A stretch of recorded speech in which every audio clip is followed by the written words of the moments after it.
नमस्कार दोस्तों, कैसे हैं आप सभी लोग। हमें आशा है कि आप सभी लोग अच्छे होंगे। आप सभी लोगों का ब्रिजेश राज एकेडमी में स्वागत है। आज हम भारत का भूगोल के टॉपिक अपवाह तंत्र, प्रमुख घाटियाँ, प्रपात एवं झीलें को एमसीक्यू के बेस पर डिस्कशन करेंगे, जो कि बिहार की परीक्षा के लिए बहुत ही महत्वपूर्ण है। तो चलिए हम क्लास को कंटिन्यू करते हैं। क्वेश्चन नंबर 109 है, लूनी नदी के विषय में असत्य कथन है। ऑप्शन ए है, इसका समापन साहनी दलदल से होता है। बी है, सहायक नदियाँ इसकी सरस्वती, बूदी, सुकड़ी और जवाई हैं। सी है, इसकी कुल लंबाई 530 किलोमीटर है। डी है, उद्गम स्थल गुरु शिखर है। चलिए आप सभी लोग इसका आंसर बताइए। तो जैसा कि हम सभी को ज्ञात है कि लूनी नदी का उद्गम अजमेर ज़िले के दक्षिण पश्चिम में अरावली पर्वत श्रेणी का नाग पर्वत है। इसकी कुल लंबाई 320 किलोमीटर है। सरस्वती, जवाई, सुखड़ी, बूदी, लीलड़ी,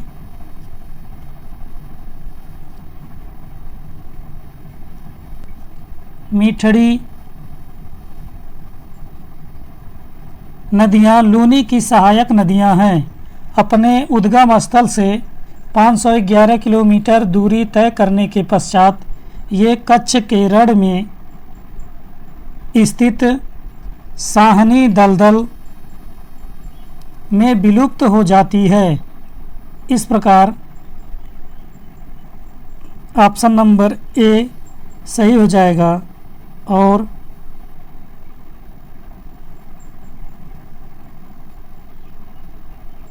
बी भी सही हो जाएगा। तो इसमें क्वेश्चन पूछा है कि लूनी नदी के विषय में असत्य कथन कौन सा है। तो लूनी नदी के विषय में असत्य कथन सी और डी दोनों है। इसकी कुल लंबाई 530 किलोमीटर न होकर 320 किलोमीटर है। इसका उद्गम स्थल जो है नाग पर्वत है। इस प्रकार 109 का ऑप्शन नंबर सी और डी दोनों असत्य हो जाएंगे। बिहार सरकार भी इसको स्टार मानी है, दोनों को सत्य मानी है। अब हम नेक्स्ट क्वेश्चन पर चलते हैं। क्वेश्चन नंबर 110 है, नदी तथा उसकी सहायक नदियों के निम्न जोड़ों में से कौन सा एक जोड़ा सही नहीं है। ऑप्शन ए है गोदावरी, मानस। बी है ब्रह्मपुत्र, तीस्ता। सी है यमुना, चंबल। डी है कृष्णा, भीमा। ई है उपयुक्त में से कोई नहीं या उपयुक्त में से एक से अधिक। चलिए आप सभी लोग इसका आंसर बताइए। जैसा कि हम सभी को ज्ञात है कि मानस नदी ब्रह्मपुत्र नदी की सहायक नदी है। मानस नदी भूटान से होकर असम भारत में प्रवेश करती है और ब्रह्मपुत्र से दाहिने की ओर से आकर मिलती है। बात करते हैं गोदावरी नदी। गोदावरी नदी की सहायक नदी प्रवरा, पूर्णा, मंजरा, पेनगंगा, वर्धा, वैनगंगा,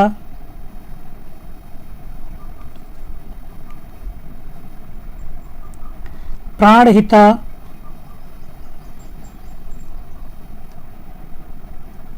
इंद्रावती, मनेर और सबरी है।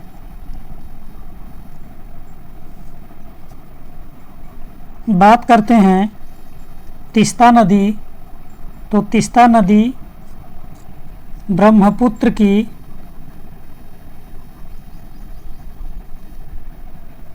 नदी की सहायक नदी है। बात करते हैं चंबल नदी यमुना नदी की सहायक नदी है। भीमा कृष्णा की सहायक नदी है।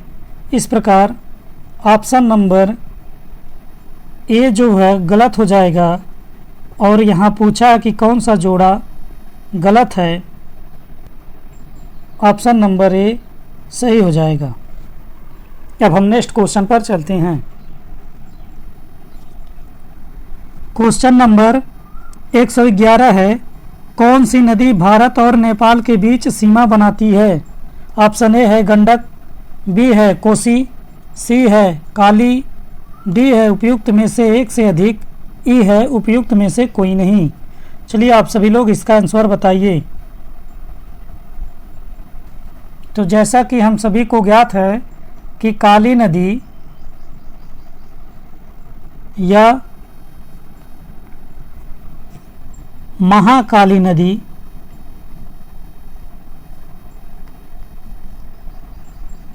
भारत और नेपाल के बीच सीमा बनाती है। यह 1816 में नेपाल और British Bharat east India company के बीच हस्ताक्षरित सुगौली जो कहाँ है, बिहार में है, में की संधि के तहत काली नदी को भारत के साथ नेपाल की पश्चिमी सीमा निर्धारित की गई थी। इस प्रकार 111 का ऑप्शन नंबर सी सही हो जाएगा। अब हम नेक्स्ट क्वेश्चन पर चलते हैं। क्वेश्चन नंबर 112 है, किस नदी के किनारे को पश्चिम बंगाल सरकार टी पार्क के रूप में विकसित करने की योजना है? ऑप्शन ए है हुगली, बी है ब्रह्मपुत्र, सी है गंगा, डी है उपयुक्त में से एक से अधिक, ई है उपयुक्त में से कोई नहीं। चलिए आप सभी लोग इसका आंसर बताइए। तो जैसा कि हम सभी को ज्ञात है कि पश्चिम बंगाल सरकार हुगली नदी के किनारे पर एक चाय टी पार्क स्थापित करने की योजना बनाई है। इस प्रकार 112 का ऑप्शन नंबर ए सही हो जाएगा। अब हम नेक्स्ट क्वेश्चन पर चलते हैं। क्वेश्चन नंबर 113 है, कारगिल किस नदी के किनारे पर स्थित है? ऑप्शन ए है सुरू नदी, बी है झेलम नदी, सी है सिंधु नदी, डी है उपयुक्त में से एक से अधिक, ई है उपयुक्त में से कोई नहीं। चलिए आप सभी लोग इसका आंसर बताइए।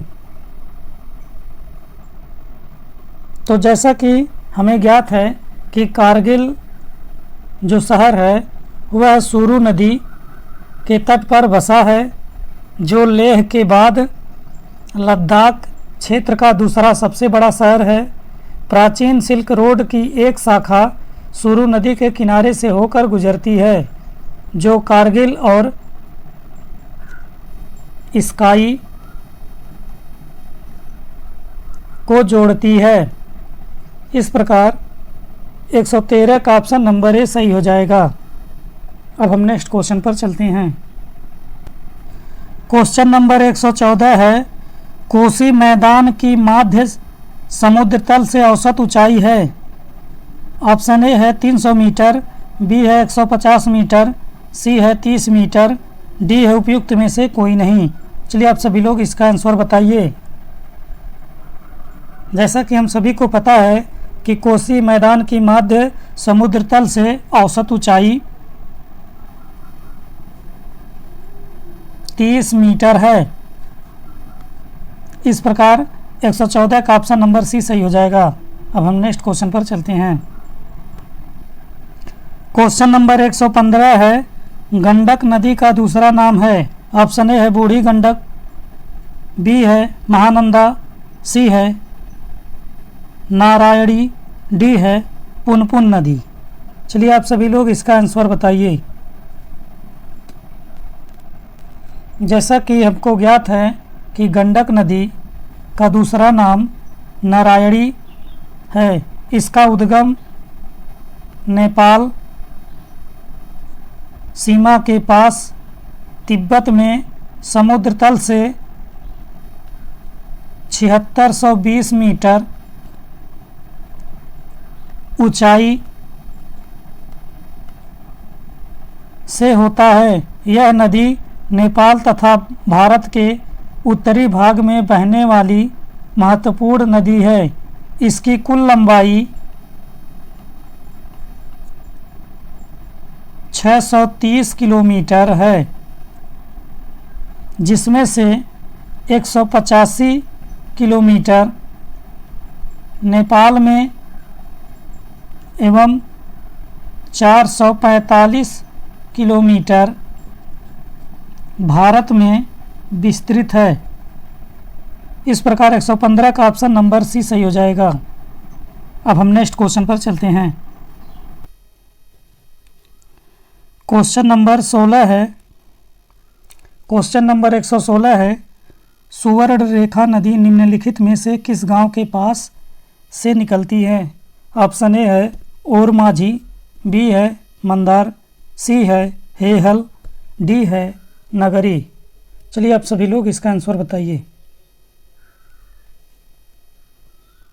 तो जैसा कि हमको ज्ञात है कि सुवर्ण रेखा नदी झारखंड के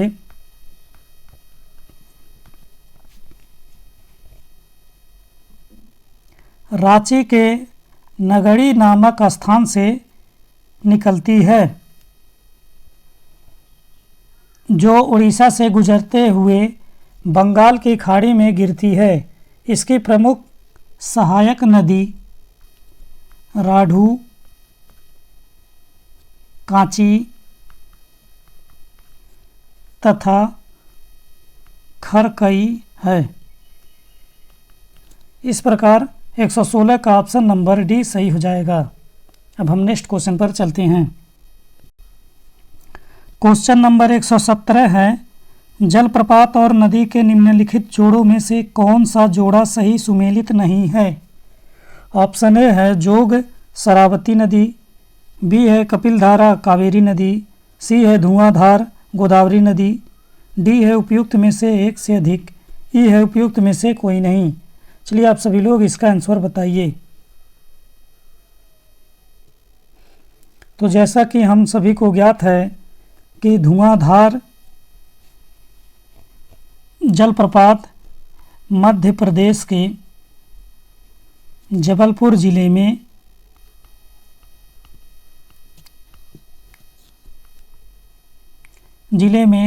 नर्मदा नदी पर स्थित है, न कि गोदावरी नदी। जबकि कपिलधारा जलप्रपात भी नर्मदा नदी पर मध्य प्रदेश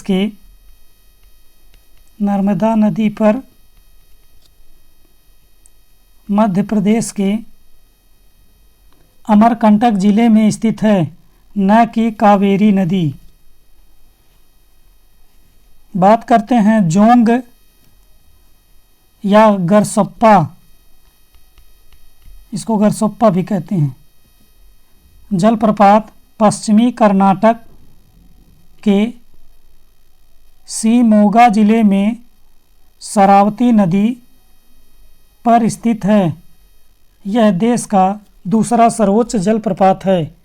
इसका नया नाम महात्मा गांधी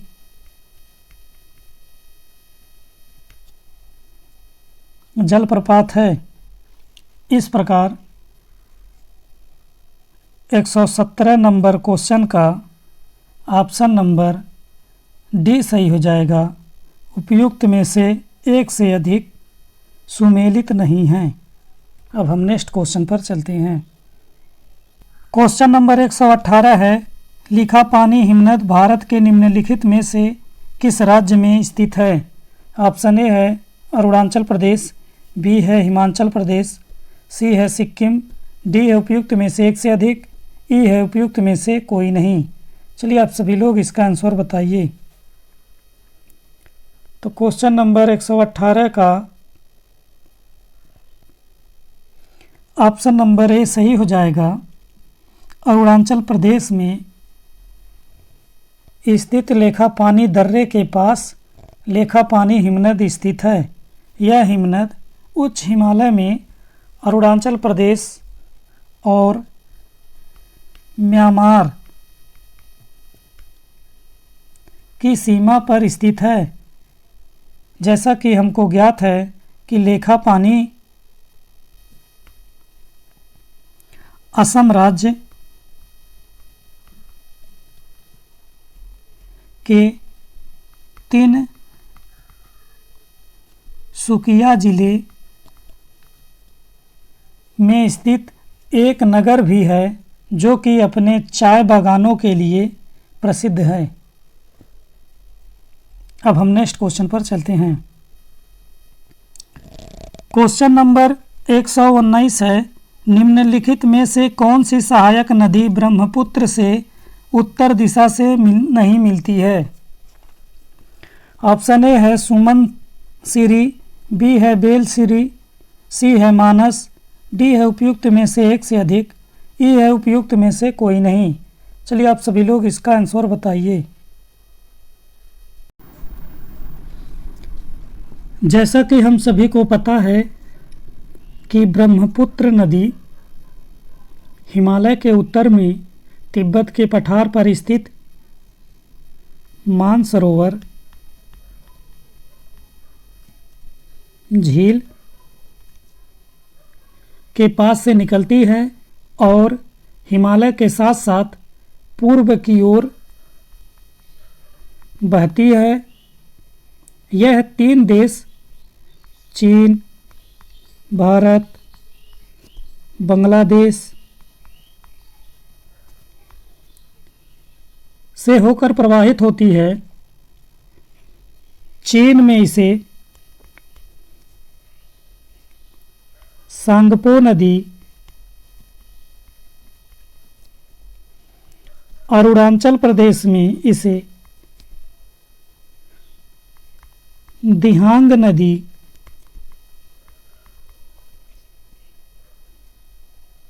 असम में इसे ब्रह्मपुत्र नदी,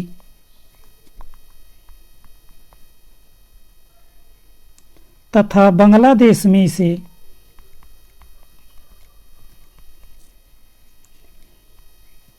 जमुना नदी के नाम से जानी जाती है। इसकी सहायक नदियां दिबांग, लोहित, धनसिरी, कामेंग, मानस, तिस्ता तथा सुमनसिरी नदी ब्रह्मपुत्र से उत्तर दिशा में मिलने वाली सहायक नदियां हैं। इस प्रकार 119 का ऑप्शन नंबर ई सही हो जाएगा। उपयुक्त में से कोई नहीं, क्योंकि यहाँ पूछा है कि ब्रह्मपुत्र से उत्तर दिशा से नहीं मिलती, यानी ये सभी नदियाँ मिलती हैं। सुमनसिरी, मानस, बेलसिरी। अब हम नेक्स्ट क्वेश्चन पर चलते हैं। क्वेश्चन नंबर 120 है, राजस्थान और गुजरात में बहने वाली लूनी नदी का उद्गम स्थल है। ऑप्शन ए है सांभर झील, बी है पुष्कर घाटी, सी है साहनी दलदल, डी है उपयुक्त में से कोई नहीं। चलिए आप सभी लोग इसका आंसर बताइए। तो जैसा कि हम सभी को पता है कि लूनी नदी राजस्थान के अजमेर ज़िले में नाग पहाड़ या नागा पहाड़ियाँ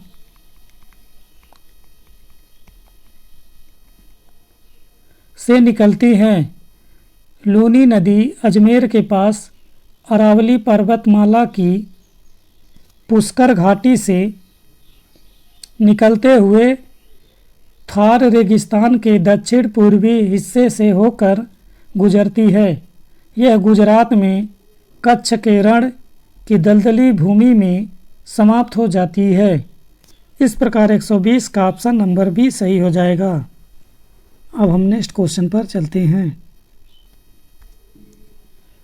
क्वेश्चन नंबर 121 है, सोन नदी का उद्गम स्थल अमरकंटक कहाँ स्थित है? ऑप्शन ए है मैकाल श्रेणी में, बी है मकालू श्रेणी में, सी है राजमहल पहाड़ियाँ में, डी है उपयुक्त में से एक से अधिक, ई है उपयुक्त में से कोई नहीं। चलिए आप सभी लोग बताइए इसका आंसर। ये जो है बीपीएससी ट्री जो पेपर कैंसिल हुआ था उसमें पूछा था। तो जैसा कि हमको ज्ञात है कि सोन नदी का उद्गम मैकाल पर्वत के अमरकंटक नामक पठारी भाग से है।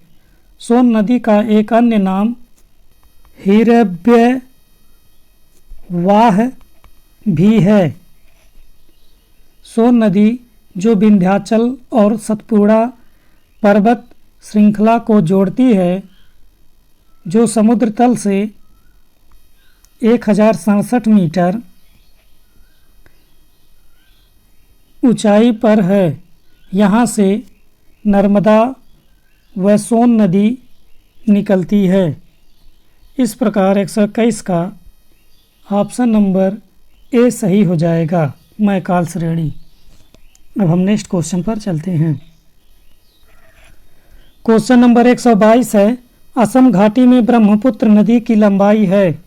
ऑप्शन ए है 700 किलोमीटर, बी है 725 किलोमीटर, सी है 740 किलोमीटर, डी है उपयुक्त में से एक से अधिक, ई है उपयुक्त में से कोई नहीं।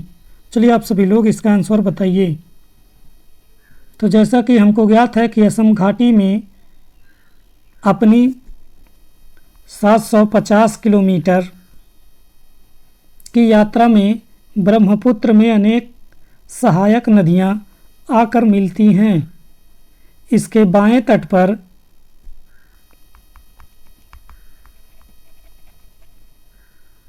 मिलने वाली महत्वपूर्ण सहायक नदियां में सुबन सिरी, कामेग, मानस व संकोस नदियां हैं। बांग्लादेश में इसे जमुना नदी कहा जाता है। अंत में यह नदी पद्मा के साथ मिलकर बंगाल की खाड़ी में गिरती हैं।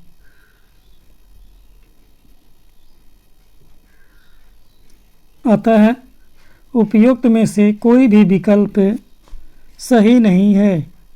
इस प्रकार 122 का ऑप्शन नंबर ही सही हो जाएगा। अब हम नेक्स्ट क्वेश्चन पर चलते हैं।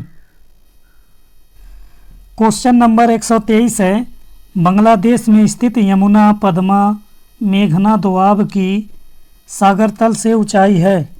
ऑप्शन ए है 20 से 50 मीटर, बी है 20 से 70 मीटर, सी है 20 से 100 मीटर, डी है उपयुक्त में से एक से अधिक, ई है उपयुक्त में से कोई नहीं। चलिए आप सभी लोग इसका आंसर बताइए। तो जैसा कि हम सबको ज्ञात है कि बांग्लादेश में स्थित जमुना पद्मा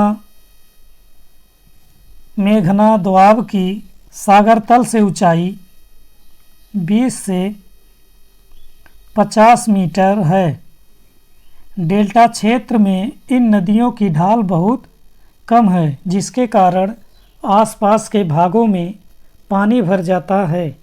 यहाँ के मैदान प्रतिवर्ष नदियों द्वारा लाई गई मिट्टी की परतों से बने हैं, जिसके परिणाम स्वरूप भूमि अत्यंत उर्वरक है। इस प्रकार 123 का ऑप्शन नंबर ए सही हो जाएगा। अब हम नेक्स्ट क्वेश्चन पर चलते हैं। क्वेश्चन नंबर 124 है, चंबल नदी के अपवाह तंत्र का प्रकार है।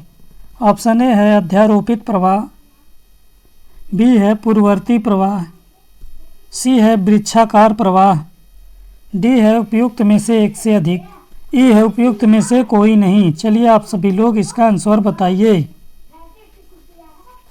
तो 124 का ऑप्शन नंबर ए सही हो जाएगा, अध्यारोपित प्रवाह। जैसा कि हमको ज्ञात है कि चंबल नदी अध्यारोपित प्रवाह तंत्र का प्रकार है। अध्यारोपित अपवाह तंत्र स्थल खंड के ढाल का अनुसरण नहीं करती है। सोन नदी भी अध्यारोपित नदी का उदाहरण है।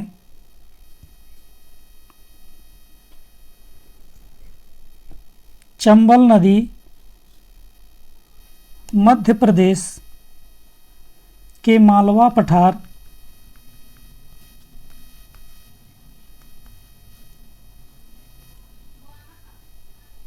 में मऊ के निकट निकलती है और उत्तरमुखी होकर एक महाखड्ड से बहती हुई राजस्थान के कोटा में पहुंचती है, जहां इस पर गांधी सागर बांध बनाया गया है। यह यमुना की सहायक नदी है। चंबल अपनी उत्खात भूमि वाली भू आकृति के लिए प्रसिद्ध है, जिसे चंबल खड्ड कहा जाता है। अब हम नेक्स्ट क्वेश्चन पर चलते हैं। क्वेश्चन नंबर 125 है, कृष्णा गोदावरी नदी विवाद किन राज्यों के बीच है। ऑप्शन ए है कर्नाटक और आंध्र प्रदेश, बी है कर्नाटक और तमिलनाडु, सी है कर्नाटक और केरल, डी है उपयुक्त में से एक से अधिक, ई है उपयुक्त में से कोई नहीं। चलिए आप सभी लोग इसका आंसर बताइए। तो जैसा कि हमको पता है कि कृष्णा गोदावरी नदी विवाद की शुरुआत महाराष्ट्र सरकार द्वारा कोयना नदी पर जल विद्युत परियोजना के लिए बांध बनाकर जल की दिशा परिवर्तन पर कर्नाटक और आंध्र प्रदेश सरकारों द्वारा आपत्ति जताए जाने से हुई। इससे इन राज्यों में पड़ने वाले नदी के निचले हिस्सों में जल प्रवाह कम हो जाएगा तथा कृषि और उद्योग पर विपरीत प्रभाव पड़ेगा। भारत के प्रमुख अंतर्जातीय नदी जल विवादों में कर्नाटक,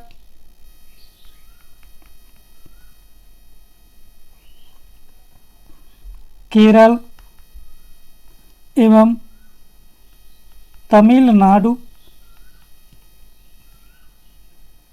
के बीच का कावेरी जल विवाद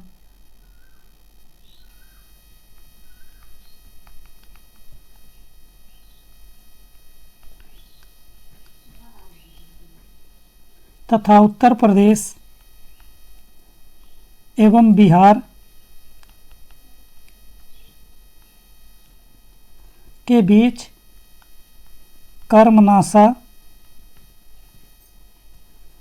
जल विवाद आदि प्रमुख है। इस प्रकार 125 का ऑप्शन नंबर ए सही हो जाएगा। अब हम नेक्स्ट क्वेश्चन पर चलते हैं। क्वेश्चन नंबर 126 है, निम्नलिखित में से कौन सी नदी दक्षिणी गंगा के नाम से जानी जाती है। ऑप्शन ए है कावेरी, बी है महानदी, सी है गोदावरी, डी है उपयुक्त में से एक से अधिक, ई है उपयुक्त में से कोई नहीं। चलिए आप सभी लोग इसका आंसर बताइए। तो क्वेश्चन नंबर 126 का ऑप्शन नंबर सी सही हो जाएगा, गोदावरी नदी। जैसा कि हमको ज्ञात है कि गोदावरी सबसे बड़ा प्रायद्वीपीय नदी तंत्र है।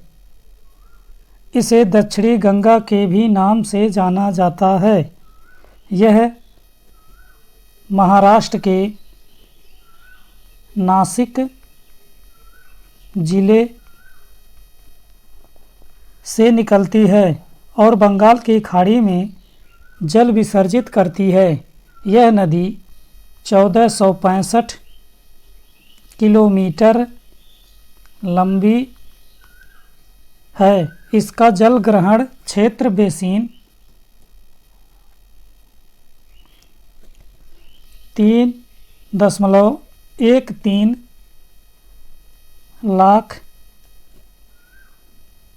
वर्ग किलोमीटर है। इस नदी का जल ग्रहण क्षेत्र महाराष्ट्र, मध्य प्रदेश, छत्तीसगढ़ एवं आंध्र प्रदेश राज्यों में फैला है। इस नदी की मुख्य सहायक नदियां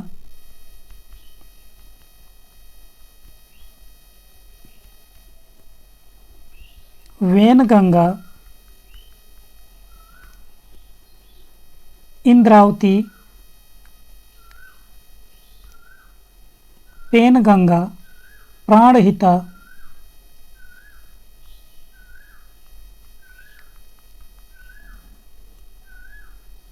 तथा मंजरा है। अब हम नेक्स्ट क्वेश्चन पर चलते हैं। क्वेश्चन नंबर 127 है, निम्नलिखित में से कौन सी उथली झील है? ऑप्शन ए है खारी झील, बी है सुपोषण झील, सी है अल्पपोषी झील, डी है उपयुक्त में से एक से अधिक, ई है उपयुक्त में से कोई नहीं। चलिए आप सभी लोग इसका आंसर बताइए। तो जैसा कि हमको ज्ञात है कि उथली झील, जिसे प्लाया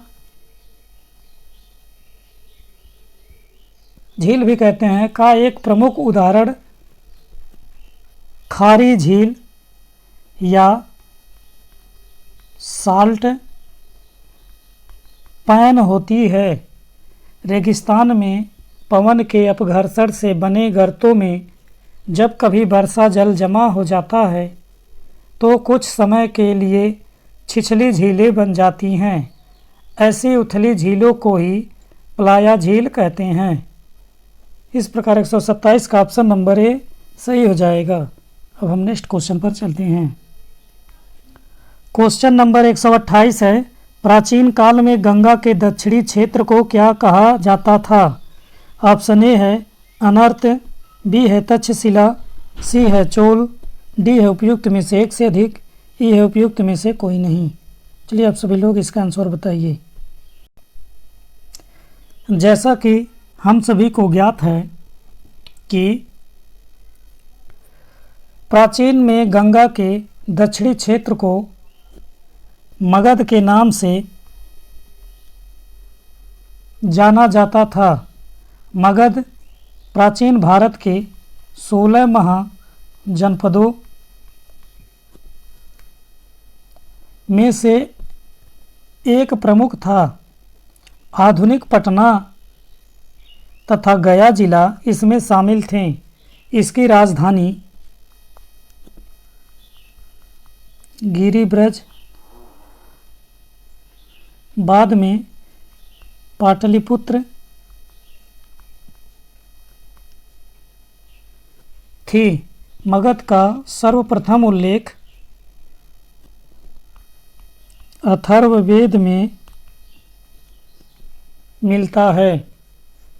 इस प्रकार 128 का ऑप्शन नंबर ई सही हो जाएगा, उपयुक्त में से कोई नहीं।